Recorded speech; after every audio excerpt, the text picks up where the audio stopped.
morning guys, welcome to the channel, and today's vlog is all about uh, safety guidelines and safety rules in riding a motorcycle. Sa lahat ng baguhan at sa lahat ng matagal nang nagmumotor, may konti tayong ibabahagi na makatulong sa atin sa ating patuloy na pagmamaneho ng ating mga motor. Ito ay mga bagay na simple at dapat nating ingatan at dapat nating sanayin sa ating sarili upang ito ay makatulong. Hindi naman 100% na makatulong, at least makatulong sa atin kung may sakuna na darating sa ating pagmumotor. May ilan tayong bagay na dapat nating pagtuunan ng pansin, mga riders at lahat ng nagmamaneho ng mga motorsiklo sa lahat ng dako ng ating mundo. Sa lahat ng baguhan at saka matagal nagmumotor na hindi pa ito ginagawa, ito ay isang advice na galing po sa ating puso.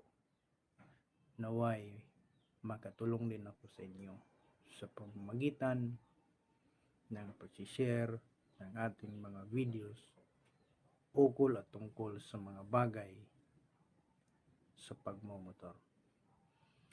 Ang tatalakayin natin ngayon ay ang mga dapat nating suotin kapag tayo ay nagmamaneho ng motor. Basic lang ho. At gusto kong i-share kasi ho dito sa atin, maraming mga nagmumotor, daming nagra-rides na kulang yung mga suot nila. At ang aking payo at ang aking advokasya ay sana matulungan din natin sila. Unang-una ay dapat talaga pag magmumotor tayo, meron tayong helmet. Hindi pwedeng wala tayong helmet. Kahit anong brand, kahit anong klaseng helmet ang gagamitin natin, okay lang yon. At ang helmet na tinutukoy ko ay yung full face helmet. Kapag tayo ay dumako sa isang lugar na medyo malayo, kailangan natin ng full face helmet. At iisang tabi natin yung mga usap-usapan, either substandard o standard yung helmet mo. Sa akin lang, ito ay isang payo na dapat talaga tayong magsuot ng isang full face helmet kung tayo ay magmumotorsiklo na medyo malayo sa ating paroroonan. Malapit lang, siguro half face pwede na. Pero higit sa lahat, dapat nating tandaan mga riders, dapat talaga magsuot tayo ng helmet na sukat sa ating ulo. Hindi napipihit yung ating ulo, hindi maluwag sa ating ulo, dapat sakto lang. Pangalawa, dapat palagi natin magsuot ng jacket. Possible kung may pera tayo, bibili talaga tayo ng motorcycle jacket kasi importante yan sa ating katawan. Kung gusto nyong medyo matibay, mga padded, yun ang kunin nyo. Pero kung kapos pa tayo sa budget, tsaga-tsaga lang muna. As long as when we ride, we have jacket. Kahit hindi motorcycle jacket, as long as we have a jacket na pwedeng po-protekta sa ating katawan kung magkaroon tayo ng sakuna sa pagmumotor.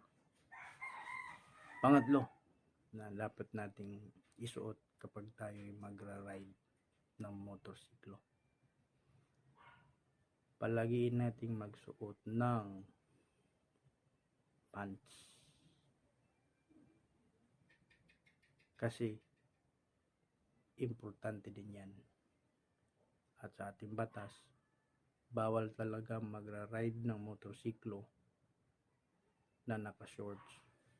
Dapat naka-long pants tayo. So kung kaya natin bumili ng pang motorcycle pants natin, bilhin natin para sa ating safety din yan. Medyo may kamahalan, medyo kapos tayo sa budget, pero kung hindi natin kaya, wag natin pilitin, as long as magsuot tayo ng long pants when we ride a motorcycle, especially to a long ride, mga rider. At saka pang-apat, dapat ugaliin nating magsuot ng sapatos, boots, kahit ano na pwede nating magamit na protection sa ating paa, gagamitin natin. Boots especially, mga motorcycle boots, yan. May mga mukhang rubber shoes na pang motor. Kung kaya natin bumili yan, bibili tayo. Pero hindi natin kaya, yung mga ordinary natin mga rubber shoes ang gagamitin natin. Kasi napaka-importante ho yan sa ating paa, na kahit sa maliit na bagay, safety naman yung paa natin.